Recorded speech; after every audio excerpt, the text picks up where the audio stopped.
Hello friends, இன்றைக்கி நம்ம பார்க்க போகிறது 2025 ரிலீஸ் ஆன ஒரு இங்கிலீஷ் சைக்கலாஜிக்கல் த்ரில்லர் மூவி. படத்தோட பேர் ஹாலோ ரோடு. இந்த படத்தோட ஒன்லைன் என்னென்னா, நடு ராத்திரியில் நடு காட்டுக்குள்ளே ஒரு ஆக்சிடென்ட் நடக்குது. ஆக்சிடென்ட் பண்ண பொண்ணு தன்னோட பேரண்ட்ஸ்க்கு கால் பண்ணி இன்ஃபார்ம் பண்ணுறா. இப்படி ஒரு இக்கட்டான சுச்சுவேஷனில் இருந்து பொண்ணை காப்பாற்றுறதுக்காக பேரண்ட்ஸ் கிளம்பி போகிறாங்க. போகிற வழியில் என்னெல்லாம் நடக்குது, கடைசியில் பொண்ணுக்கு என்னாச்சு, விக்டிம்க்கு என்னாச்சு, ஹாலோ ரோடில் இருக்கிற மர்மம் தான் என்னன்னு இந்த வீடியோவில் டீட்டெயிலாக பார்க்கலாம். இது மாதிரி இன்ட்ரெஸ்டிங்கான த்ரில்லிங்கான டிடெக்டிவ் அண்ட் இன்வெஸ்டிகேஷன் மூவிஸ் நீங்கள் பார்க்க நினச்சிங்கன்னா நம்மளோட வாய்ஸ் ஆஃபிஷனில் சப்ஸ்கிரைப் பண்ணி எனக்கு சப்போர்ட் பண்ணுங்கள் ஃப்ரெண்ட்ஸ். ஓப்பனிங் சீனில் நைட் டைமில் காஞ்சி போன இலைகளாக கிடக்கிற ஒரு ரோடை காட்டுறாங்க. நடு ரோட்டில் ஒரு ஷூ ரத்த கரையோட கிடக்கு. அப்படியே கட் பண்ணி கதை ஆரம்பிக்குது. ஒரு வீடை காட்டுறாங்க. மணி இப்போ நடு ராத்திரி 2 மணிக்கு. டைனிங் டேபிளில் 3 பிளேட்ஸ் இருக்குது. ஒரு பிளேட்டில் சாப்பாடு அப்படியே இருக்குது. 2வது பிளேட்டில் பாதி சாப்பிட்டுட்டு மிச்சம் வச்ச மாதிரி இருக்குது. 3வது பிளேட்டில் சாப்பாடே வைக்காமல் எம்டியாக இருக்குது. அந்த எம்டி பிளேட் இருக்கிற சேர் கிட்ட கண்ணாடி கிளாஸு தரையில் உடஞ்சி கிடக்கு. ஸோ இந்த வீட்டில் ஃபேமிலி மெம்பர்ஸ் டின்னர் சாப்பிட்றப்ப ஏதோ நடந்திருக்கு போல். இந்த வீட்டில் இருக்கிற ஹஸ்பண்டோட பேர் ஃப்ராங்க்கு, ஒய்ஃபோட பேர் மேடி. மேடியோட பேக்கில் இருக்கிற ஐடி கார்டை க்ளோஸ் அப்பில் காட்டுறாங்க. அதில் பேராமெடிக்னு போட்டிருக்கு. அதாவது எமர்ஜென்சி மெடிக்கல் அசிஸ்டன்ஸ் கொடுக்குற ஒரு ட்ரெயின்டு ஸ்டாஃபு. பேக்கில் சிட்டாலோப்ரம் அப்படிங்கிற ஒரு டேப்லெட் பாக்ஸ் இருக்குது. அது ஒரு ஆன்டி டிப்ரெசன்ட். அதாவது மேடி டிப்ரெஷனுக்காக டேப்லெட்ஸ் எடுத்துகிட்டு இருக்காங்க போல். அடுத்து பெட்ரூமில் இருக்கிற ஃபேமிலி ஃபோட்டோவை காட்டுறாங்க. ஃப்ராங்க்குக்கும் மேடிக்கும் டீனேஜ் வயசில் ஒரு பொண்ணு இருக்காங்க போல். அப்படியே இந்த சீனை கட் பண்ணிட்டு ஒரு ஃபாரஸ்ட் ஏரியாவையும் அங்கே இருக்கிற மரங்களையுமா காட்டுறாங்க. அங்கே யாரோ நிற்கிற மாதிரி இருக்குது. அப்படியே கட் பண்ணால் வீட்டில் தூங்கிக்கிட்டு இருந்த மேடி ஏதோ பீப் சத்தம் கேட்டு எந்திரிக்கிறாங்க. மெதுவாக நடந்து பக்கத்து ரூமுக்கு போகிறாங்க. அங்கே ஹஸ்பண்டு டேபிள் மேலே தலையை வச்ச மாதிரி தூங்கிக்கிட்டு இருக்காரு. அந்த ரூம்லேருந்து வெளியே வந்து சீலிங்கை பார்க்குறாங்க. அங்கே இருக்கிற ஃபயர் சென்சாரில் தான் பீப் சவுண்ட் வருது. மேடி அதை எடுத்து கழட்டி பார்த்துட்டு இருக்கும்போது ஒரு கால் வருது. கால் பண்ணுறது மேடியோட பொண்ணு தான். அவங்க பேர் ஆலிஸு. டின்னரில் நடந்த ஆர்குமெண்ட்டுக்கு அப்புறம் ஆலிஸ் கோச்சுக்கிட்டு ஃப்ராங்கோட கார் எடுத்துகிட்டு வெளியே கிளம்பிட்டாங்க போல். இந்த லேட் நைட்டில் நீ போயிருக்கக்கூடாது, உங்கள் அப்பாவோட காரை திரும்பி கொண்டு வந்துடுன்னு மேடி சொல்கிறாங்க. இவங்க ஃபோனில் பேசுகிற சத்தத்தை கேட்டுட்டு ஃப்ராங்க் வந்து ஆலிஸ் எங்கே போயிருக்கான்னு கேட்குறாரு. அதை மேடி கேட்குறதுக்குள்ளேயே ஆலிஸ் காலை கட் பண்ணிடுறாங்க. நடு ராத்திரியில் ஆலிஸ் வெளியே போனது ஃப்ராங்க்குக்கு டென்ஷனாகவே இருக்கு. நாளைக்கு வேணால் என்னோட காரை எடுத்துகிட்டு போங்கன்னு மேடி சொல்ல, ஏன் உனக்கு நாளைக்கு ஷிஃப்ட் இல்லையான்னு ஃப்ராங்க் கேட்குறாரு. இல்லைன்னு மேடி சொல்கிறாங்க. ஆலிஸ் கிட்ட சாரி கேட்டு கால் பண்ண சொல்லி மெசேஜ் அனுப்புகிறாங்க. அதுக்கு ரிப்ளே வராமல் இருக்கவும் மேடி கால் பண்ணி அட்லீஸ்ட் மெசேஜுக்கு ரிப்ளைனாச்சும் பண்ணுன்னு சொல்கிறாங்க. அப்போ ஆலிஸ் ஏதோ அதிர்ச்சியான விஷயத்த சொல்லவும், எப்போ நடந்துச்சு, உனக்கு எதுவும் அடிபட்டுருச்சான்னு மேடி பதட்டமாக கேட்குறாங்க. அதை பார்த்த ஃப்ராங்க்கு என்னாச்சுன்னு பதட்டமாகறாரு. மேடி ஃப்ராங்கை பொறுமையாக இருக்க சொல்லிட்டு ஆலிஸ் கிட்ட நிறைய கேள்விகள் கேட்குறாங்க. அவங்க பேசுகிறத வச்சு பார்த்தா ஆலிஸ் ஆக்சிடென்ட் பண்ணிக்காங்கன்னு புரிஞ்சுக்க முடியுது. அடுத்து என்ன பண்ணுறதுன்னு ஆலிஸ்க்கே தெரில. அதனால் மேடி ஃபோன்லேயே கைட் பண்ணுறாங்க. பக்கத்தில் வீடு இருக்கா, கார் இருக்கா, ஹெல்ப் பண்ணுறதுக்கு யாராவது இருக்காங்களான்னு மேடி கேட்குறாங்க. சிட்டிக்கு வெளியே ஆள் நடமாட்டமே இல்லாத ரோட்டில் ஆக்சிடென்ட் நடந்திருக்கு போல். அதனால் ஹெல்ப்புக்குன்னு யாருமே இல்லை. எமர்ஜென்சிக்கு கால் பண்ணி நடந்ததை ரிப்போர்ட் பண்ணுன்னு மேடி சொல்கிறாங்க. நான் ஏற்கனவே இன்ஃபார்ம் பண்ணிட்டேன், ஆம்புலன்ஸ் வந்துட்டுருக்குன்னு ஆலிஸ் சொல்கிறாங்க. ஆனால் இது வரைக்கும் ஆலிஸ் பேசுகிறது நமக்கு காட்டலை.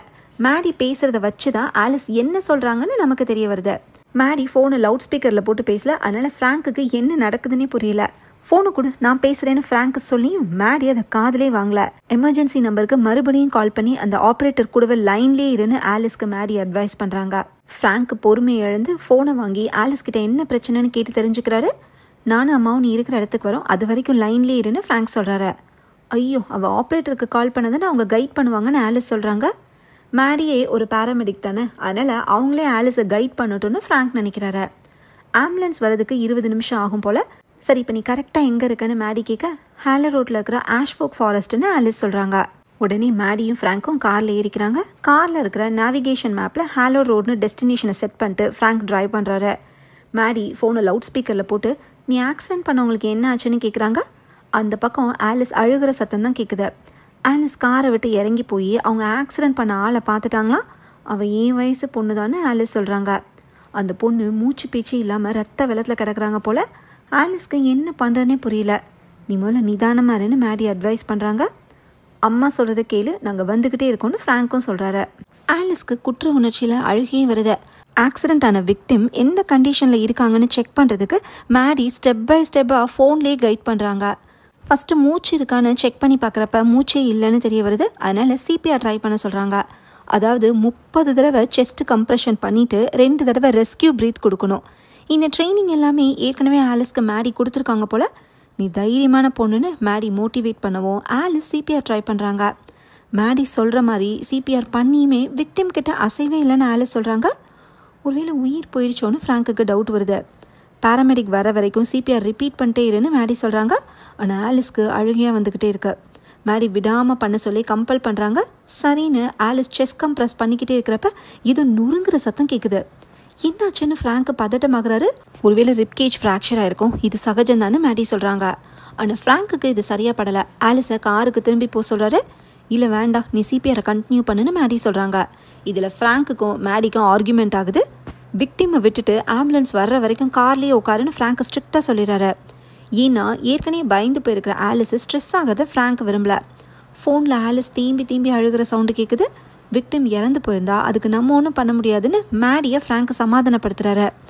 ஐ எம் சாரின்னு ஆலிஸ் சொன்னதும் கால் கட் ஆகிடுது. ஃப்ராங்க் பதட்டமாகி கால் பண்ணி பார்க்குறாரு. அதை ஆலிஸ் அட்டன் பண்ணாமல் வாய்ஸ் மெயிலுக்கு போகுது. நாங்கள் சீக்கிரம் வந்துடுவோன்னு வாய்ஸ் மெசேஜ் அனுப்புகிறாரு.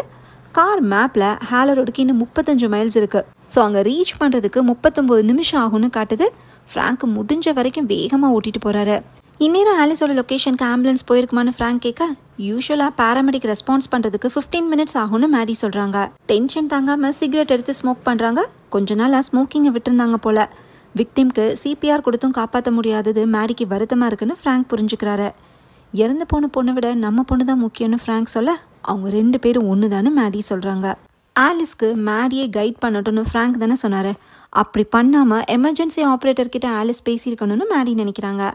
ஆலிஸ்க்கு மறுபடியும் கால் பண்ணி பார்க்குறாங்க. ஆனால் கால் வாய்ஸ் மெயிலுக்கு தான் போகுது. தயவு செஞ்சு ஃபோன் எடு, அங்கே என்ன நடக்குதுன்னு கேட்டு ஃப்ராங்க் வாய்ஸ் மெசேஜ் அனுப்புகிறாரு. ஃப்ராங்க்குக்கு தன்னோட பொண்ணு நினச்சி பதட்டமாக இருக்காரு. ஆனால் மேடிக்கு ஒரு பொண்ணோட உயிர் போயிடுச்சுன்னு வருத்தப்படுறாங்க. இருட்டான ரோடில் திடீர்னு குறுக்க வந்தால் ஆக்சிடென்ட் ஆக தானே செய்யும், இதெல்லாம் போலீஸ் கன்சிடர் பண்ணுவாங்கன்னு ஃப்ராங்க் சொல்கிறாரு. இந்த அர்த்தராத்திரியில் அந்த பொண்ணு எதுக்கு ஹாலோ ரோட் பக்கமாக போனான்னு தெரில. ஆனால் ஆலிஸ் ஏன் போனான்னு இவங்க 2 பேருக்கும் தெரியும். டின்னரில் ஒரு ஆர்குமெண்ட் நடந்திருக்கு. அப்போ தான் ஆலிஸ் சாப்பிடாம கோச்சிக்கிட்டு கார் எடுத்துகிட்டு போயிருக்காங்க. என்ன ஆர்குமெண்ட்டுன்னு இப்போதைக்கு நமக்கு தெரில. நம்ம பொண்ணு நல்ல விதமாக தான் வளர்த்துருக்கோம். அவன் நல்லா படிக்கிற ஒரு பிரைட் ஸ்டூடெண்ட்டு. அந்த விக்டிம் ஒருவேளை பார்ட்டிக்காக நடுராத்தில் வெளியே வந்திருக்கலான்னு ஃப்ராங்க் சொல்கிறாரு. இப்போ ஆலிஸ்க்கு மறுபடியும் கால் பண்ணி பார்க்குறாங்க. ஆலிஸு இப்போ கால் அட்டன் பண்ணி நான் திரும்ப காருக்கு வந்துட்டேன்னு சொல்கிறாங்க. அப்படியே உட்காந்துரு, நாங்கள் வந்துக்கிட்டே இருக்கோன்னு ஃப்ராங்க் சொல்கிறாரு. ஆலிஸோட காரு ரோடோரமாக பள்ளத்தில் மாட்டிக்கிச்சு போல். காரை எடுக்க முடியலன்னு ஆலிஸ் சொல்ல, காரை எடுக்க முடிஞ்சாலும் நீ இப்போ ஆக்சிடென்ட் சீன்லேருந்து போகக்கூடாதுன்னு மேடி அட்வைஸ் பண்ணுறாங்க. ஆம்புலன்ஸ் இன்னும் வரவே இல்லை. எமர்ஜென்சி ஆப்ரேட்டர் யாருமே ஆலிஸ்க்கு கால் பண்ணி பேசவும் இல்லை. அதுக்கு என்ன காரணம்னு மேடி யோசிக்கிறாங்க. ஒருவேளை அவங்களுக்கு ஸ்டாஃப் பத்தாமல் இருக்கலான்னு ஃப்ராங்க் சொல்கிறாரு. நீ எதுக்கு ஆஷ்ஃபோக் ஃபாரஸ்ட்டுக்கு போனேன்னு ஆலிஸ் கிட்ட மேடி கேட்குறாங்க. சும்மா டிரைவ் பண்ணிட்டு போனப்போ காட்டுக்குள்ளேருந்து சடனாக அந்த பொண்ணு கார் முன்னாடி வந்துட்டு தான் ஆலிஸ் சொல்கிறாங்க. ஆலிஸ் தன்னோட அப்பார்ட்மெண்ட்டுக்கு போகிறதுக்காக ஆஷ்ஃபோக் ஃபாரஸ்ட் வழியாக போயிருக்காங்க. ஆனால் ஹைவே இருக்கிறப்ப இந்த ரூட்டில் எதுக்கு போகணும்னு மேடி கேட்குறாங்க. எதுக்கு இப்படி கேள்வி மேலே கேள்வி கேட்குறாங்கன்னு ஃப்ராங்க்குக்கு புரியல. ஆனால் மேடி கேட்குறதுக்கு காரணம் இருக்குது. போலீஸ் வந்துட்டாங்கன்னா அவங்க இதெல்லாம் கேட்பாங்க. ஸோ போலீஸ்க்கு தெரியறதுக்கு முன்னாடி நமக்கு தெரியணும்னு மேடி நினைக்கிறாங்க. ஆலிஸ்க்கு ஒரு பாய் ஃப்ரெண்ட் இருக்காரு. அவரோட அப்பார்ட்மெண்ட்டில் தான் ஆலிஸ் ஷேர் பண்ணி தங்கியிருக்காங்க போல். அங்கே போகிறதுக்கும் மனசு இல்லாமல் வீட்டுக்கு வர்றதுக்கும் மனசு இல்லாமல் ஆலிஸ் இருந்திருக்காங்க. கொஞ்ச நேரம் தனியாக இருக்கலான்னு நினச்சி தான் ஆஷ்ஃபோக் ஃபாரஸ்ட் வழியாக போயிருக்காங்க. ஏன்னா ஃப்ரெண்ட்ஸ் கூட அடிக்கடி அங்கே டைம் ஸ்பெண்ட் பண்ணிக்காங்களாம். ஏதோ ஒரு விஷயத்த பேரண்ட்ஸ் கிட்ட சொல்கிறதுக்காக தான் வீட்டுக்கு ஆலிஸ் போயிருக்காங்க போல். அதனால தான் ஆர்குமெண்ட்டு நடந்திருக்கு. ஆனால் அது என்ன விஷயம்னு நமக்கு தெரில. நான் வீட்டுக்கு வந்தனால தான் இப்போ இங்கே மாட்டிக்கிட்டேன்னு சொல்லி ஆலிஸ் அழுகிறாங்க. 10 மணிக்கு ஹாலரோட ஆலிஸ் ரீச் பண்ணியிருக்காங்க. டயர்டாகி கார்லேயே தூங்கியிருக்காங்க. அப்புறமா எந்திரிச்சு பார்த்தப்ப ஹைவேக்கு போக வழி தெரியாமல் கன்ஃபியூஸ் ஆகிட்டு தான் சொல்கிறாங்க. இதை மேடியால் நம்பவே முடியல. காரில் தூங்குறதுக்காக ஹாலோ ரோடு வரைக்கும் போகணுன்னு மேடி கேட்குறாங்க. ஆலிஸ் ஒருவேளை போதையில் நிதானமே இல்லாமல் இருக்காங்களோன்னு மேடிக்கு சந்தேகம் வருது. இவங்க சந்தேகப்படுறதுக்கும் காரணம் இருக்குது. போன செப்டம்பரில் ஆலிஸும் அவங்களோட ஃப்ரெண்ட்ஸும் சைக்கியாட்ரிக் ட்ரீட்மெண்ட்காக கொடுக்குற MDMA அப்படிங்கிற டேப்லெட்ஸை போதைக்காக யூஸ் பண்ணிக்காங்க. அது ஓவர்டோஸ் ஆகிடுச்சோன்னு பயந்து போய் மேடிக்கிட்ட உண்மையை சொல்லியிருக்காங்க. ஸோ இப்போவும் அதே மாதிரி போதை மாத்திரை யூஸ் பண்ணியிருக்காங்களோன்னு மேடிக்கு சந்தேகம் வருது. அது கரெக்டு தான், நான் கொஞ்சமாக தான் ட்ரக்ஸ் எடுத்துக்கிட்டேன், நிதானம் வந்ததுக்கப்புறம் தான் ட்ரைவ் பண்ணேன்னு ஆலிஸ் சொல்கிறாங்க. எவ்வளோ ஸ்பீடில் ட்ரைவ் பண்ணணுன்னு கூட ஆலிஸ்க்கு ஞாபகம் இல்லை. ஆலிஸ் ட்ரக்ஸ் யூஸ் பண்ணிட்டு ட்ரைவ் பண்ணது போலீஸ்க்கு தெரிஞ்சால் கேஸ் அவங்க மேலே தான் ஸ்ட்ராங் ஆகும். இப்படி பண்ணிட்டாலேன்னு மேடி வருத்தப்படுறாங்க. இவ்வளோ நேரம் ஆகி இன்னும் ஆம்புலன்ஸ் வராமல் இருக்கிறது மேடிக்கு சந்தேகமாக இருக்குது. நீ நிஜமாவே எமர்ஜென்சிக்கு கால் பண்ணியான்னு மேடி கேட்க, இல்லைன்னு அடுத்த குண்டு தூக்கி போடுறாங்க. ஆலிஸ் எமர்ஜென்சிக்கு கால் பண்ணவே இல்லை. ஏன்னா தன்னோட பேரண்ட்ஸ் வந்தால் இதை சால்வ் பண்ணிவாங்கன்னு நினச்சிருந்துருக்காங்க. இது மேடிக்கு கூட கொஞ்சம் டென்ஷன் ஆகுது. இந்நேரத்துக்கு ஆம்புலன்ஸ் வந்திருந்தா அட்லீஸ்ட் அந்த உயிரை காப்பாற்றிருக்க முடியும்னு மேடி கத்த எல்லாமே ஒரு வேகமாக நடந்துருச்சுன்னு ஆலிஸ் சொல்லி அழுகுறாங்க. மேடிக்கு ஒரு போலீஸ் ஆஃபீஸரை தெரியும். அவங்க கிட்ட இதை இன்ஃபார்ம் பண்ணலாமான்னு யோசிச்சுட்டு இருக்காங்க. போலீஸு அரெஸ்ட் பண்ணிடுவாங்களோன்னு ஆலிஸ் ஒரு பக்கம் பயந்துட்டு இருக்காங்க. இது எப்படி சரி பண்ணுறதுன்னே மேடிக்கு தெரியல. ஃப்ராங்க்கு ஃபோனில் தெரிகிற கான்டாக்ட் ஃபோட்டோவில் ஆலிஸோட ஃபேஸை பார்த்து கண் கலங்குறாரு. ஸோ நடக்கிறதெல்லாம் பார்த்துட்டு ஃப்ராங்க்கு பழிய வேணால் நான் ஏற்றுக்கிறேன்னு சொல்லவும் மேடி ஷாக் ஆகுறாங்க. ஆலிஸ் ஓட்டிகிட்டு போனது ஃப்ராங்கோட கார் தான், அதனால் ஆக்சிடென்ட் பண்ணது நான் தான்னு ஃப்ராங்க் சொன்னால் போலீஸ் நம்பிடுவாங்க. ஸோ ஃபஸ்ட்டு ஹாலோ ரோடுக்கு போயிட்டு ஆலிஸை மேடி கூட வீட்டுக்கு அனுப்பிட்டு அடுத்து போலீஸ்கிட்ட சரண்டர் ஆகிறதா ஃப்ராங்கோட பிளானு. ஃப்ராங்க்கு குடிக்கவும் இல்லை, ட்ரக்ஸை எடுத்துக்கவும் இல்லை. ஸோ இது எதிர்பாராமல் நடந்த விபத்துன்னு போலீஸ் புரிஞ்சுப்பாங்கன்னு ஃப்ராங்க் நம்புறாரு. ஆனால் இது சரியாக வரும்னு மேடிக்கு தோணல. போலீஸ் கண்டுபிடிச்சிருவாங்கன்னு நினைக்கிறாங்க. ஃப்ராங்க் ஜெயிலுக்கு போகிறத மேடி விரும்பலை. இதை தவிர வேறு வழி இல்லைன்னு ஃப்ராங்க் கத்துறாரு. தான் ஜெயிலுக்கு போகிறத பற்றி ஃப்ராங்க் கவலைப்படல. இந்த ஆக்சிடென்ட்னால ஆலிஸோட ஃபியூச்சர் ஸ்பாயில் ஆகக்கூடாதுன்னு நினைக்கிறாரு. ஏன்னா ஆலிஸ் யூனிவர்சிட்டி பிளேஸ்மெண்ட்டில் செலக்ட் ஆகி அப்ராட் போகிறதுக்கு சான்ஸ் கிடச்சிருக்கு. நம்ம என்ன பண்ணாலும் ஆலிஸோட குற்ற உணர்ச்சி அவளை சும்மா விடாதுன்னு மேடி சொல்கிறாங்க. ஆலிஸ் இருக்கிற லொக்கேஷனுக்கு இன்னும் 25 மைல்ஸ் இருக்குது. ரீச் ஆகிறதுக்கு 26 நிமிஷம் ஆகும்னு காட்டுது. ஃப்ராங்க்கும் மேடியும் அமைதியாக போய்கிட்டே இருக்காங்க. அப்போ ஆலிஸு இறந்து போன பொண்ணை என்ன பண்ணுவாங்கன்னு கேட்குறா. அதை பற்றி இப்போ பேச வேண்டான்னு ஃப்ராங்க் சொல்கிறாரு. கொரோனர் வந்து பாடி எடுத்துகிட்டு போவாங்க, ஃபேமிலி மெம்பர்ஸ் அதுக்கப்புறம் பார்க்க வருவாங்கன்னு மேடி எக்ஸ்பிளைன் பண்ணுறாங்க. ஆலிஸோட மைண்டை டைவர்ட் பண்ணுறதுக்காக அவங்க யூனிவர்சிட்டி பிளேஸ்மெண்ட்டில் செலக்ட் ஆனதை பற்றி ஃப்ராங்க் பெருமையாக சொல்கிறாரு. ஆனால் இந்த பிரச்சனையில் படிப்பை கம்ப்ளீட் பண்ண முடியாமல் போயிருமோன்னு ஆலிஸ்க்கு பயமாக இருக்குது. இந்த ஒரு நைட்டு உன்னோட மொத்த வாழ்க்கையும் காலி பண்ண விட்டுறாதுன்னு ஃப்ராங்க் மோட்டிவேட் பண்ணுறாரு. நடந்த விஷயத்த பாய் ஃப்ரெண்ட் கிட்ட சொல்லணும்னு ஆலிஸ் சொல்ல அதெல்லாம் அப்புறம் பார்த்துக்கலான்னு ஃப்ராங்க் சொல்கிறாரு. ஆனால் ஆலிஸ் பாய் ஃப்ரெண்டோட பேரை மறுபடியும் சொல்லவும் ஃப்ராங்க் டென்ஷன் ஆகுறாரு. 18 வயசில் படிப்பை விட்டுட்டு கண்டவன் கூட ஃபேமிலியை ஸ்டார்ட் பண்ணுறதுக்கு உனக்கு பெர்மிஷன் கிடையாதுன்னு ஃப்ராங்க் கத்துறாரு. டின்னர் டைமில் நடந்த ஆர்குமெண்ட் என்னன்னு இப்போ தான் நமக்கு தெரிய வருது. பாய் ஃப்ரெண்ட் கூட தங்கி இந்த ஆலிஸ் ப்ரெக்னென்ட் ஆயிருக்காங்க. அதை வீட்டில் சொல்லவும் ஆர்குமெண்ட் நடந்திருக்கு. இந்த யங் ஏஜில் குழந்தை பெற்றுக்கிறது பெரிய ரெஸ்பான்சிபிலிட்டி. ஸோ குழந்தை வேண்டான்னு மேடி சொல்லியிருப்பாங்க போல். அதனால் ஆலிஸ் கோச்சுக்கிட்டு ஃப்ராங்கோட கார் எடுத்து கிளம்பியிருக்காங்க. ஆனால் நேராக அப்பார்ட்மெண்ட்டுக்கு போகாமல் ஃபாரஸ்ட் ஏரியாவுக்கு போய் ஃப்ரெண்ட்ஸ் கூட சேர்ந்து ட்ரக்ஸ் யூஸ் பண்ணிக்காங்க. நிதானமே இல்லாமல் ஆக்சிடென்ட்டும் பண்ணிட்டாங்க. இந்த எல்லா பிரச்சனையிலேருந்தும் நான் உன்னை காப்பாற்றுறேன்னு ஃப்ராங்க் சொல்லிக்கிட்டு இருக்கும்போதே கார் நேவிகேஷனில் பீப் சவுண்ட் கேட்குது. ஆஷ்ஃபோக் ஃபாரஸ்ட்டுக்கு போகிற ரூட்டை மிஸ் பண்ணிட்டாங்க போல். மேப்பில் லெஃப்ட் போக சொல்லி காட்டிகிட்டு இருக்கு. ஆனால் லெஃப்ட் சைட் போனால் எந்த ரோடும் இல்லைன்னு ஃப்ராங்க் நேராக போயிட்டாரு. இப்போ யூ டர்ன் பண்ண சொல்லி மேப் காட்டுது. காரை திருப்புங்கன்னு மேடி சொல்ல வேணாம், இந்த ரோடும் ஆஷ்ஃபோக் ஃபாரஸ்ட்டுக்கு தான் போகும்னு ஃப்ராங்க் சொல்கிறாரு. இதுவே அடுத்து ஒரு ஆர்குமெண்ட் ஆகுது. ஒவ்வொரு வருஷமும் நம்ம ஃபேமிலியை இந்த ரூட்டில் தானே வருவோம், மறந்துட்டியா? இப்போலாம் உனக்கு எதுவுமே ஞாபகம் இருக்க மாட்டேங்குதுன்னு ஃப்ராங்க் கோவப்படுறாரு. கடந்த 6-7 மாதமாகவே மேடி ஏதோ அப்செட்டாக இருக்காங்க போல். ஸோ மேடி எதையோ சொல்லாமல் மறைக்கிறாங்கன்னு ஃப்ராங்க்குக்கு தோணுது. அது என்ன விஷயம்னு இப்போ கேட்க மேடி பதில் சொல்லாமல் அமைதியாக இருக்காங்க. கார் நேவிகேஷனில் பீப் சவுண்ட் வந்துக்கிட்டே இருக்குது. போகிற ரூட்டு தப்பாக இருக்குமோன்னு மேடிக்கு தோணுது. இப்போ ஆலிஸ் இருந்துக்கிட்டு நான் உங்களை பார்த்துட்டேன், காரோட ஹெட்லைட்ஸ் தெரியுதுன்னு சொல்கிறாங்க. ஆனால் ஆலிஸு எங்கே இருக்காங்கன்னு ஃப்ராங்கால் பார்க்க முடியல. உங்களுக்கு தெரியறதுக்காக நான் வேணால் ஹெட்லைட்ஸை ஆன் பண்ணட்டுமான்னு ஆலிஸ் சொல்கிறாங்க. வேண்டாம், அது வேறு யாரோ காரோ இருக்குன்னு ஃப்ராங்க் அலர்ட் பண்ணுறாரு. ஐயோ, அவங்க பார்த்துட்டா என்ன பண்ணுறதுன்னு ஆலிஸ் பதட்டமாகறாங்க. நான் சொல்கிற மாதிரி செய், ரோட்லேருந்து விக்டிமோட பாடி இழுத்துட்டு போய் ஓரமாக மறைச்சு வைன்னு ஃப்ராங்க் சொல்கிறாரு. அதை செய்கிறதுக்கு ஆலிஸ் பயப்படுறாங்க. அவங்க வரதுக்கு முன்னாடி இதை பண்ணு, இல்லைன்னா நிலைமை மோசமாயிரும்னு ஃப்ராங்க் கத்துறாரு. ஆலிஸு பாடி இழுத்துட்டு போகிற மாதிரி ஃபோனில் சத்தம் கேட்குது. விக்டிமோட ஷூ ரோட்டில் கிடக்குன்னு ஆலிஸ் சொல்ல அதை போய் சீக்கிரம் எடுன்னு ஃப்ராங்க் சொல்கிறாரு. கொஞ்ச நேரத்துலேயே ஏதோ வித்தியாசமான சவுண்டு கேட்குது. அடுத்து ஆலிஸ் கத்துற சவுண்டு கேட்குது. என்னாச்சுன்னு கேட்டால் விக்டிமோட ஃபேஸ் மாறுதுன்னு சொல்கிறாங்க. ஆலிஸ் சொல்கிறது ஃப்ராங்க்குக்கும் மேடிக்கும் புரியல. உனக்கு இன்னும் போது தெரியலையான்னு மேடி கேட்குறாங்க. இப்போ ஆலிஸு வேகமாக ஓடி மூச்சு வாங்குற மாதிரி சத்தம் கேட்குது. ஓடாத ஆலிஸ்னு ஃப்ராங்க் சொல்கிறாரு. இப்போ வேறு ஒரு லேடியோட வாய்ஸ் ஃபோனில் கேட்குது. அந்த பக்கமாக காரில் வந்த யாரோ ஆலிஸ் கிட்ட பேசுகிறாங்க போல். உங்கள் காரில் ஏதாவது பிரச்சனையான்னு அந்த லேடி கேட்குறாங்க. அந்த லேடி கூட அவங்களோட ஹஸ்பண்ட் இருக்கார் போல். நானும் என் ஹஸ்பண்ட் உனக்கு ஹெல்ப் பண்ணுறோன்னு அந்த லேடி சொல்கிறது ஃபோன்லேயே கேட்குது. இப்போ வரைக்கும் ஆலிஸை நமக்கு காட்டவே இல்லை. அதே மாதிரி இப்போ வந்த லேடியையும் நமக்கு காட்டல. அவங்கள மிஸ்ட்ரி லேடின்னு வச்சுக்கலாம். அந்த லேடி கிட்ட பேசி அனுப்பி வைன்னு ஆலிஸ் கிட்ட ஃபோனில் ஃப்ராங்க் சொல்கிறாரு. ஆனால் மிஸ்ட்ரி லேடி அவங்களோட காரை விட்டு இறங்கி வந்து ஆலிஸ் கிட்ட நிறைய கேள்விகள் கேட்குறாங்க. ஏன்னா ஆலிஸோட காரு பள்ளத்தில் மாட்டியிருக்குன்னா ஏதோ ஆக்சிடென்ட் நடந்திருக்குன்னு மிஸ்ட்ரி லேடிக்கு சந்தேகம் வந்துருச்சு. மானு திடீர்னு கிராஸ் ஆனனால சடன் பிரேக் போட்டு கார் ஸ்கிட் ஆகிடுச்சுன்னு ஆலிஸ் சொல்கிறாங்க. இந்த ஏரியாவில் மான் கிடையாதே, ஏதாவது நாயாக இருக்குன்னு மிஸ்ட்ரி லேடி சொல்கிறாங்க. இந்த கான்வர்சேஷன் எல்லாமே ஃப்ராங்க்குக்கும் மேடிக்கும் ஃபோனில் கேட்குது. ஹெல்ப்புக்கு பேரண்ட்ஸ் வராங்கன்னு சொல்லி அவங்கள அனுப்பி வையின்னு ஃப்ராங்க் சொல்கிறாரு. அதே மாதிரி ஆலிஸ் சொல்லி பார்க்குறாங்க. ஆனால் அந்த மிஸ்ட்ரி லேடி நான் ஹெல்ப் பண்ணிட்டு தான் போவேன்னு அடம் பிடிக்கிறாங்க. ஆலிஸோட காரை டோ பண்ணி இழுக்கிறதுக்காக கார் சாவியை மிஸ்ட்ரி லேடி கேட்குறாங்க. இல்லை வேண்டாம் நீங்கள் போங்கன்னு ஆலிஸ் சொல்கிறாங்க. நைட் நேரத்தில் இவ்வளோ குளிர் அடிக்கிறப்ப யாருமே ஆஷ்ஃபோக் ஃபாரஸ்ட்டுக்கு வரமாட்டாங்களாம். அதனால் தனியாக நிற்கிற ஆலிஸ்க்கு மிஸ்ட்ரி லேடி ஹெல்ப் பண்ண நினைக்கிறாங்க. ஹேலோ ரோட்டில் இருக்கிற ஆஷ்ஃபோக் ஃபாரஸ்ட்டை பற்றி ஒரு பயங்கரமான ஃபோக்லோர் இருக்குது. அதாவது காலங்காலமாக எல்லாரும் நம்புகிற நாட்டுப்புற கதை.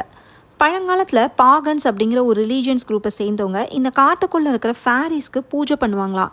ஃபேரிஸ்னால் மந்திர சக்திகள் இருக்கிற வன தேவதைகள்.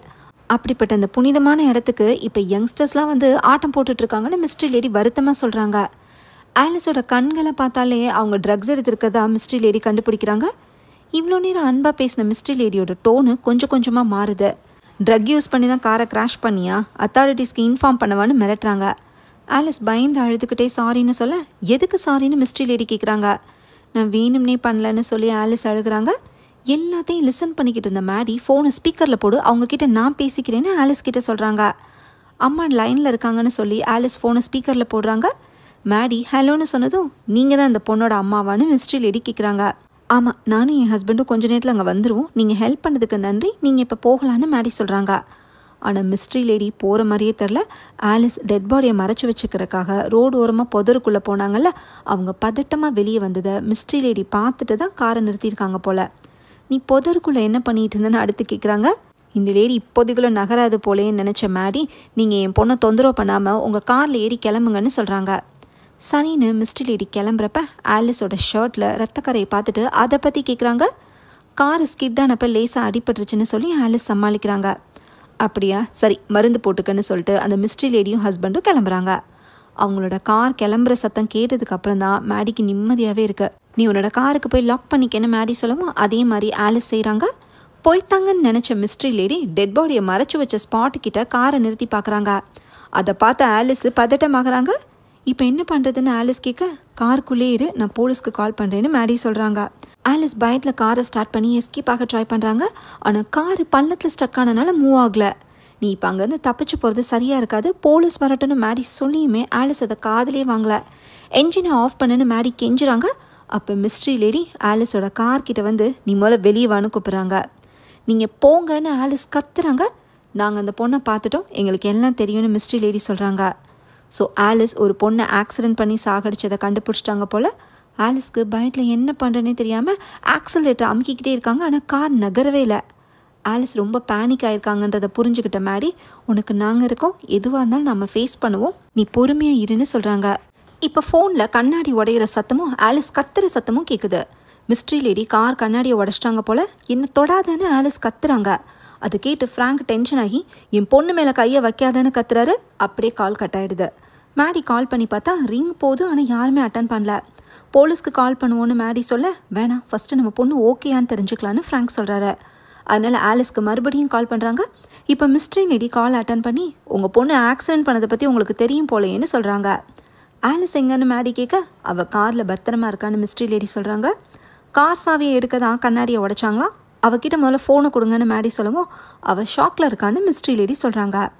ஆக்சிடென்ட்டு எதிர்பாராமல் நடந்திருந்தாலும் ஆலிஸ் ஆம்புலன்ஸை கூப்பிடாம போலீஸை கூப்பிடாம பேரண்ட்ஸ் சொன்னதை கேட்டு விக்டிமோட பாடியை மறைச்சி வைக்க ட்ரை பண்ணியிருக்காங்க. ஸோ லாஜிக்காக முடிவெடுக்காமல் இமோஷ்னலாக முடிவெடுத்திருக்காங்கன்னு மிஸ்ட்ரி லேடிக்கு புரியுது. ஒரு அப்பாவி பொண்ணை சாக விட்டுருக்கீங்கன்னு மிஸ்ட்ரி லேடி சொல்கிறாங்க. நாங்கள் ஆலிஸை வச்சு சிபிஆர் கொடுக்க ட்ரை பண்ணோம், ஆனால் அந்த பொண்ணோட உயிர் போயிடுச்சுன்னு மேடி சொல்கிறாங்க. அந்த பொண்ணு உயிரோடு தான் இருக்கான்னு மிஸ்ட்ரி லேடி ஒரு ட்விஸ்ட்டு கொடுக்குறாங்க. அது எப்படி சாத்தியம்னு மேடிக்கு புரியல. இருந்தாலும் கொஞ்சம் ரிலீவிங்காக இருக்கு. ஆலிஸ் கிட்ட பேசணும்னு ஃப்ராங்க் கெஞ்சுறாரு. மிஸ்ட்ரி லேடி முதல்ல நீங்கள் உண்மையை சொல்லுங்கன்னு சொல்கிறாங்க. ஆலிஸ் மேலே எந்த தப்பும் இல்லை, இருட்டில் அந்த பொண்ணு தான் கார் முன்னாடி வந்துட்டான்னு ஃப்ராங்க் சொல்கிறாரு. ஆனால் ஆலிஸ் எதுக்கு இந்த நேரத்தில் இங்கே வந்தாங்க, எதுக்கு ட்ரக்ஸ் எடுத்துக்கிட்டாங்கன்னு மிஸ்ட்ரி லேடிக்கு தெரியாதுல்ல. அதனால் மொத்த கதையும் தெரிஞ்சுக்க விரும்புகிறாங்க. அதை ஃப்ராங்க் எக்ஸ்பிளைன் பண்ணுறாரு. ஒரு ஸ்ட்ரெஸ்ஃபுல்லான சுச்சுவேஷன்லேருந்து தப்பிக்க தான் ஆலிஸ் இங்கே வந்திருக்காங்க. டெட் பாடியை மறைச்சி வைக்க ஐடியா கொடுத்தது ஃப்ராங்க் தான். தன்னோட பொண்ணுக்கு பிரச்சனை வந்துடக்கூடாதுன்னு அப்படி சொன்னார். ஆலிஸ்க்கு பதிலாக போலீஸ்கிட்ட தான் சரண்டர் ஆகிறதுக்கு ஃப்ராங்க் ரெடியாக இருக்காரு. நான் தான் எல்லாத்துக்கும் காரணம்னு சொல்லி ஃப்ராங்க் கண் கலங்குறாரு. நம்ம பசங்க முன்னாடி நம்ம ஒரு மான்ஸ்டராக தெரியக்கூடாதுன்னு அவங்க எது கேட்டாலும் செஞ்சிடறோம். ஆனால் அவங்க வளர்ந்ததுக்கப்புறம் அதுவே சிக்கலாயிடுது. இந்த பாடத்தை நானும் என் ஹஸ்பண்டும் லேட்டாக தான் புரிஞ்சுக்கிட்டோன்னு மிஸ்ட்ரி லேடி இமோஷ்னலாக பேசுகிறாங்க. ஆலிஸ் கிட்ட பேசுங்கன்னு சொல்லி ஃபோனை கொடுக்குறாங்க. அந்த பொண்ணு இன்னும் எப்படி உயிரோடு இருக்கான்னு எனக்கு புரியலைன்னு ஆலிஸ் சொல்கிறாங்க. ஏன்னா ஆலிஸ் சிபிஆர் பண்ணப்போ செஸ்டின்னு உருங்குச்சு. நீ பயத்தில் அவள் இறந்துட்டு தான் நினச்சிருப்ப, இனிமேல் ஒரு பிரச்சனையும் இல்லை, நான் சொன்ன மாதிரி நானே சரண்டர் ஆகிறேன்னு ஃப்ராங்க் சொல்கிறாரு. ஆனால் மேடிக்கு இந்த பிளானில் உடன்பாடு இல்லை. ஆலிஸே முடிவெடுக்கட்டும்னு நினைக்கிறாங்க. நம்ம செயல்களோட விளைவை நம்ம ஃபேஸ் பண்ண ரெடியாக இல்லைன்னா என்ன ஆகும்னு எனக்கு தெரியும்னு மேடி சொல்கிறாங்க. மேடியே இப்படி சொல்கிறாங்கன்னு ஃப்ராங்க்குக்கு புரியல. இப்போ தான் மேடி ஒரு உண்மையை ரிவீல் பண்ணுறாங்க. மேடி பேராமெடிக் வேலையை குவிட் பண்ணிட்டாங்க. என்ன நடந்திருக்குன்னா, சில மாதத்துக்கு முன்னாடி ஒரு ஷாப்பிங் மாலில் ஒரு லேடிக்கு மூச்சு திணறல் ஏற்பட்டிருக்கு. எமர்ஜென்சி சென்டருக்கு இன்ஃபர்மேஷன் வரவும் மேடி தான் மாலுக்கு போய் அந்த கேஸ் அட்டன் பண்ணியிருக்காங்க. அந்த லேடியோட சிம்டம்ஸ் எல்லாத்தையும் பார்த்து பேனிக் அட்டாக்னு மேடி நினச்சிருக்காங்க. இந்த மாதிரி சுச்சுவேஷனில் பேஷண்ட் கிட்ட பேசினாலே கொஞ்சம் நேரத்தில் சரியாயிருவாங்க. அதனால் ஹாஸ்பிட்டலுக்கு கொண்டு போகலான்னு கலீக் சொன்னதுக்கு தேவையில்லைன்னு மேடி சொல்லியிருக்காங்க. ஆனால் அந்த லேடிக்கு சரியாகலை. அதுக்கப்புறம் ஆம்புலன்ஸில் கொண்டு போகிறப்ப கார்டியாக் அரெஸ்ட் ஆகிருக்கு. மேடி சிபிஆர் பண்ணியுமே அவங்கள காப்பாற்ற முடியலை. ஹாஸ்பிட்டலில் செக் பண்ண டாக்டர் அந்த பேஷண்ட்டுக்கு லங்ஸில் மல்டிபிள் கிளாட் ஆயிருக்குன்னு சொல்லியிருக்காங்க. பேனிக் அட்டாக்னு மேடி நினச்சது தப்பு தான். ஆனால் அதுக்காக யாருமே மேடியை ப்ளேம் பண்ணலை. இருந்தாலும் மேடிக்கு குற்ற உணர்ச்சி தாங்காமல் வேலையை ரிசைன் பண்ணிக்காங்க. அதனால தான் இப்போ ஆலிஸ் பண்ண மிஸ்டேக்கை சரி பண்ணுற பொறுப்பை அவங்கக்கிட்டே கொடுக்குறாங்க. அந்த பொண்ணை பார்க்குறப்ப என்ன பார்க்குற மாதிரியே இருந்துச்சு. அவள் உயிர் பழைச்சி வந்தால் நான் சாரி கேட்கணுன்னு ஆலிஸ் சொல்கிறாங்க. இன்னும் 5 நிமிஷத்தில் அங்கே வந்துருவோன்னு மேடி சொல்லவும் சரி வாங்கன்னு ஆலிஸ் காலை கட் பண்ணுறாங்க. ஒரு வழியாக ஃப்ராங்க்கும் மேடியும் ஹாலோ ரோடில் இருக்கிற ஆஷ்ஃபோக் ஃபாரஸ்ட்டை ரீச் பண்ணுறாங்க. ஆலிஸ் ஓட்டிகிட்டு வந்த காரு ரோடோரமாக பள்ளத்தில் நிற்கிது. ஆனால் அங்கே யாருமே இல்லை. ஏதோ தப்பாக இருக்கேன்னு மேடிக்கு தோணுது. ஃப்ராங்க்கு அந்த கார்கிட்ட போய் ஆலிஸ்னு கூப்பிட்றாரு. எந்த ரெஸ்பான்ஸும் இல்லை. எல்லோரும் எங்கே போனாங்கன்னு ஒன்றுமே புரியல. கொஞ்சம் தள்ளி புதர்கிட்ட ஒரு டெட் பாடி கிடக்கு. அந்த பொண்ணு சாகலைன்னு பொய் சொல்லிட்டாங்களோன்னு ஃப்ராங்க்குக்கு தோணுது. மெதுவாக டெட் பாடி கிட்ட போகிறாரு. மேடி போலீஸ்க்கு கால் பண்ணி ஆலிஸ் ஆக்சிடென்ட் பண்ணதை பற்றி இன்ஃபார்ம் பண்ணுறாங்க. இந்த ஸ்பாட்டில் விக்டிம் தான் இருக்காங்கன்னு மேடி சொல்ல உங்கள் பொண்ணு எங்கன்னு போலீஸ் கேட்குறாங்க. அதுக்கு மேடி பதில் சொல்கிறதுக்குள்ளே ஃப்ராங்க் டெட் பாடியை பார்த்துட்டு ஷாக் ஆகி நடந்து வராரு. அங்கே இறந்து கிடக்கிறது நம்ம பொண்ணு ஆலிஸ்னு சொல்லி அழுகிறாரு. மேடி வேகமாக போய் பாடியை பார்த்துட்டு கதறி அழுகிறாங்க. அப்புறமா திரும்பி வந்து அது நம்ம பொண்ணாக இருக்காதுன்னு சொல்கிறாங்க. ஏன்னா ஆலிஸ் ஃபோனில் பேசினப்போ விக்டிமோட ஃபேஸ் மாறிச்சுன்னு சொன்னாங்களே. ஸோ இறந்து போன பொண்ணோட முகம் ஆலிஸோட முகம் மாதிரி மாறிட்டதா மேடிக்கு தோணுது. என்ன நடக்குதுன்னே ஃப்ராங்க்குக்கு புரியல. ஃபோன் எடுத்து ஆலிஸ்க்கு கால் பண்ணுறாங்க. ஆலிஸ் கால் அட்டன் பண்ணி அம்மான்னு சொன்னதுக்கப்புறம் தான் மேடிக்கும் ஃப்ராங்க்குக்கும் உயிரே வருது. எனக்கு உடம்பு சரியில்லையான்னு ஆலிஸ் சொல்ல எங்கே இருக்கன்னு மேடி கேட்குறாங்க. நாங்கள் காட்டுக்குள்ளே தான் போயிட்டுருக்கோன்னு ஆலிஸ் சொல்கிறாங்க. அவங்க ரொம்ப தூரம் போயிருக்க முடியாதுன்னு சொல்லி ஃப்ராங்க்கும் மேடியும் காரில் ஏறி ஃபாரஸ்ட்டுக்குள்ளே டீப்பாக போகிறாங்க. ஆலிஸும் அந்த மிஸ்ட்ரி லேடியும் பேசிக்கிட்டு இருக்கிறது ஃபோனில் கேட்குது.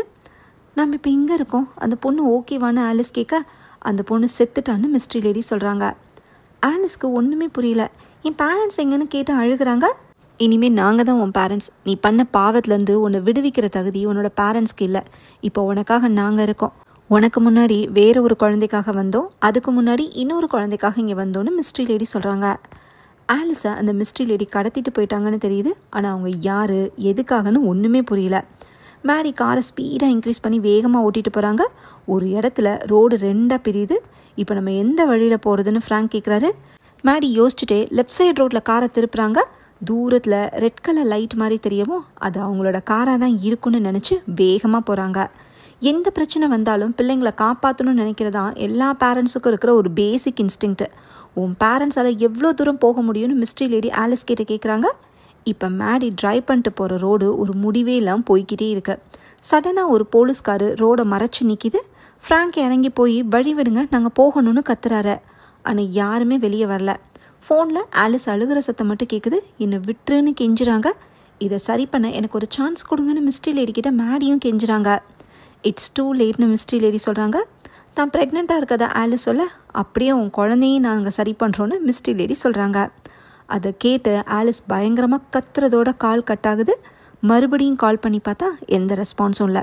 ஃப்ராங்க்கும் மேடியும் மறுபடியும் கால் பண்ணிக்கிட்டே இருக்காங்க. கால் வாய்ஸ் மெயிலுக்கு தான் போகுது. இப்போ மழை பெய்ய ஆரம்பிக்குது. வழியை பிளாக் பண்ணி நின்ன போலீஸ்கார்லேருந்து ஒரு போலீஸ் ஆஃபீஸர் வராரு. அப்படியே கட் பண்ணால் பொழுது விடிஞ்சிருது. டெட் பாடி கிடந்த ஸ்பாட்டில் போலீஸும் ஃபாரன்சிக் டீமும் இருக்காங்க. விக்டிமோட ஒரு காலில் ஷூ இருக்குது, இன்னொரு காலில் ஷூ இல்லை. ஓப்பனிங் சீனில் நடு ரோட்டில் ரத்தக்கரையோட ஷூ கிடக்கிறத பார்த்தோம். அது விக்டிமோட ஷூ தான். பாடியை அனலைஸ் பண்ண கொரோனர் இது ஒரு ஹிட் அண்ட் ரன் கேஸ் மாதிரி தெரியுதுன்னு டிடெக்டிவ் கிட்ட சொல்கிறாரு. அதாவது விக்டிம் ட்ரக் இன்ஃப்ளூயன்ஸில் காரை கிராஷ் பண்ணிட்டு ரோட்டில் நின்றுக்கிட்டு இருந்தப்ப வேற ஒரு கார் இடிச்சிட்டுதாவும் அந்த டிரைவர் பாடியை தூக்கி ஓரமாக போட்டுட்டு எஸ்கேப் ஆகிட்டுதாவும் சொல்கிறாரு. ஆனால் விக்டிமோட பேரண்ட்ஸ் வேறு கதை சொல்கிறாங்களேன்னு டிடெக்டிவ் சொல்கிறாரு. ஃப்ராங்கும் மேடியும் இது எங்களோட உண்மையான பொண்ணு இல்லைன்னு டிடெக்டிவ் கிட்ட சொல்லியிருக்காங்க போல. அதிர்ச்சியை தாங்கிக்க முடியாமல் பேரண்ட்ஸோட மனசு குழப்பத்தில் இருக்குன்னு கொரோனர் சொல்கிறாரு. ஏன்னா ஆலிஸ் ஆக்சிடென்ட் ஆகி இறந்து கிடக்கும்போது பேரண்ட்ஸ் கிட்ட எப்படி ஃபோனில் பேசியிருக்க முடியும்? ஃப்ராங்கும் மேடியும் ஆம்புலன்ஸில் உறைஞ்சு போய் உட்காந்துருக்காங்க. இதோட படம் முடியுது. இந்த படத்தில் ஆலிஸோட ஃபோட்டோவை தான் ஸ்டார்டிங்கில் காட்டியிருப்பாங்க. ஆனால் எந்த சீன்லேயும் ஆலிஸை காட்டவே இல்லை. ஃபோனில் கேட்குற ஆலிஸோட வாய்ஸ் மட்டும்தான் படம் ஃபுல்லாக இருக்கும். ஆலிஸ் ஆக்சிடென்ட் பண்ணது, விக்டிம்க்கு சிபிஆர் பண்ணதுன்னு எல்லாத்தையுமே நமக்கு சீனாகவே காட்டல. ஃபோன் கான்வர்சேஷனாகவே தான் இருக்கும். மிஸ்ட்ரி லேடி, அவங்களோட ஹஸ்பண்டு, இவங்களையும் யாரையுமே நமக்கு காட்டவே இல்லை. இந்த படத்தை நம்ம பல விதமாக புரிஞ்சுக்கலாம். முக்கியமாக 2 இன்டர்பிரிட்டேஷன் இருக்குது. ஒன்று சூப்பர் நேச்சுரல் இன்டர்பிரிட்டேஷன், இன்னொன்று சைக்கலாஜிக்கல் இன்டர்பிரிட்டேஷன். சூப்பர் நேச்சுரல் என்னன்னா, ஹாலோ ரோடில் இருக்கிற ஆஷ்ஃபோக் ஃபாரஸ்டோட அமானுஷ்யம். அந்த காட்டை பற்றின ஒரு நாட்டுப்புற கதையை மிஸ்ட்ரி லேடி சொன்னாங்கல்ல, அப்படிப்பட்ட அந்த காட்டோட புனிதத்தை யங்ஸ்டர்ஸ்க்கு எடுக்கிறது அங்கே இருக்கிற வனதேவதைகளுக்கு கோவத்தை உண்டாக்கியிருக்கு. அதனால ட்ரக்ஸ் யூஸ் பண்ணுறதுக்காக வந்த ஆலிஸ்க்கு ஆக்சிடெண்ட்டை ஏற்படுத்தி அவங்களோட ஆன்மாவை எடுத்துகிட்டு போயிட்டாங்க. அப்படின்னா மிஸ்ட்ரி லேடியாக வந்தது ஒரு ஃபேரி, அதாவது வனதேவதை. உனக்கு முன்னாடி வேற ஒரு குழந்தைக்காக வந்தோம், அதுக்கு முன்னாடி வேற ஒரு குழந்தைக்காக வந்தோன்னு மிஸ்ட்ரி லேடி சொன்னது யங்ஸ்டர்ஸோட சோல்ஸை எடுத்துகிட்டு போனதை பற்றி தான். விக்டிம்க்கு சிபிஆர் பண்ணப்ப செஸ்ட் நொறுங்குச்சு, அடுத்து விக்டிமோட ஃபேஸே மாறுதுன்னு ஆலிஸ் சொன்னாங்கல்ல. அதுக்கு பின்னாடி இருக்கிற அமானுஷம் என்னன்னா, யூரோப்பியன் நாட்டுப்புற கதையில் சொல்லப்படுற ஃபேரிஸு குழந்தைங்களை திருடுறதுக்காக மனித உருவத்தில் ஒரு கிரியேச்சரை வச்சுட்டு போவாங்களாம். அந்த கிரியேச்சருக்கு பேர் சேஞ்ச்லிங். ஒரு சேஞ்ச்லிங்கால் தன்னோட உருவத்தை மாற்றிக்க முடியும். இந்த படத்தில் ஆலிஸ் ஆக்சிடென்ட் பண்ணது ஒரு பொண்ணே இல்லை, வனதேவதை கிரியேட் பண்ண ஒரு சேஞ்ச்லிங். அது ஆலிஸை பார்த்ததும் அவங்களோட உருவத்துக்கு தன்னை மாற்றிக்கிச்சு. இந்த ஆங்கிளில் பார்த்தா மிஸ்ட்ரி லேடியாக வந்த வனதேவதை ஆலிஸ் செஞ்ச தப்புக்காக அவங்கள கிட்னாப் பண்ணிட்டாங்க. ஸோ காட்டுக்குள்ளே கிடக்கிற டெட் பாடி உண்மையான ஆலிஸோடது இல்லைன்னு பேரண்ட்ஸ் சொல்கிறது கரெக்டு தான். அடுத்து சைக்கலாஜிக்கல் இன்டர்பிரிட்டேஷன் என்னன்னா, இது எதுவுமே உண்மை இல்லை, பேரண்ட்ஸோட கற்பனை. சைக்காலஜி படி ஒரு பெரிய இழப்பை தாங்கிக்கிறதுக்காக நம்ம மனசு அதுவே சில கற்பனை கதைகளை உருவாக்கும். ஆலிஸ் கிட்டேருந்து வந்த கால், விக்டிம்க்கு பண்ண சிபிஆர், மிஸ்ட்ரி லேடி கிட்னாப் பண்ணிட்டு போனதுன்னு எல்லாமே பேரண்ட்ஸோட கற்பனை. ஏன்னா மேடி குற்ற உணர்ச்சினால் வேலையை குவிட் பண்ணிட்டு டிப்ரெஷனில் இருக்காங்க. அதுக்காக ஆன்டி டிப்ரெசன்ஸும் எடுத்திருக்காங்க. ஸோ மைண்டு டிஸ்டர்ப்டாக இருக்கிற மேடி இது எல்லாத்தையுமே கற்பனை பண்ணிக்கிறதுக்கும் சான்சஸ் இருக்குது. இந்த ஆங்கிளில் பார்த்தா நமக்கு 2 கேள்வி வரும். மேடி மாதிரியே அப்போ ஃப்ராங்க்கும் கற்பனை பண்ணுறாரா? ஹாலோ ரோடில் இருக்கிற ஆஷ்ஃபோக் ஃபாரஸ்ட்டில் ஆக்சிடென்ட் ஆகிடுச்சின்னு ஆலிஸ் தான் கால் பண்ணி இன்ஃபார்ம் பண்ணாங்க. அதுவும் கற்பனையாக இருந்தால் மேடியும் ஃப்ராங்க்கும் எப்படி கிளம்பி போனாங்க? இன்னொரு பக்கம் ஆலிஸ் ட்ரக் இன்ஃப்ளூயன்ஸில் இருந்தாங்க. ஸோ அவங்க ஒரு பொண்ணை ஆக்சிடென்ட் பண்ணதை சொன்னதே அவங்களோட ஹாலுசினேஷனாக இருக்கலாம். சிபிஆர் பண்ணப்போ விக்டிமோட செஸ்ட் நொறுங்குனது, ஃபேஸ் மாறினதுன்னு எல்லாமே ஹாலுசினேஷன் தான். ஸோ காரை கிராஷ் பண்ணிட்டு ரோட்டில் நின்றுக்கிட்டு இருந்த ஆலிஸை வேற ஒரு கார் இடிச்சிட்டு போயிருக்கணும்னு போலீஸ் நினைக்கிறது கரெக்டு தான். இந்த 2 தவிர இன்னொரு இன்டர்பிரிட்டேஷனும் இருக்குது. அது என்னென்னா, ஆலிஸு பாய் ஃப்ரெண்டால் ப்ரெக்னென்ட் ஆனது தெரிஞ்சு பேரண்ட்ஸ் கோவப்பட்டு ஆலிஸை கொலை பண்ணிட்டாங்க. பாடியை காரில் கொண்டு வந்து ஹாலோ ரோடில் இருக்கிற ஆஷ்ஃபோக் ஃபாரஸ்ட்டில் போட்டிருக்காங்க. போலீஸ்கிட்ட கதை விட்டுருக்காங்க. பேரண்ட்ஸ் சொல்கிறது உண்மையாக இல்லையான்னு கால்ஸ் லாகப் செக் பண்ணால் தெரிஞ்சிடும். ஆனால் இன்வெஸ்டிகேஷன் ஆங்கிளில் இந்த கதையை கொண்டு போகலை. ஏன்னா இது யூஸ்வல் க்ரைம் மூவி கிடையாது, சூப்பர் நேச்சுரலும் சைக்காலஜியும் கலந்த ஒரு த்ரில்லர். பேரண்டிங் பற்றியும் ரியாலிட்டியை தைரியமாக ஃபேஸ் பண்ணுறதை பற்றியும் சொல்கிறது தான் இந்த படம். Okay friends,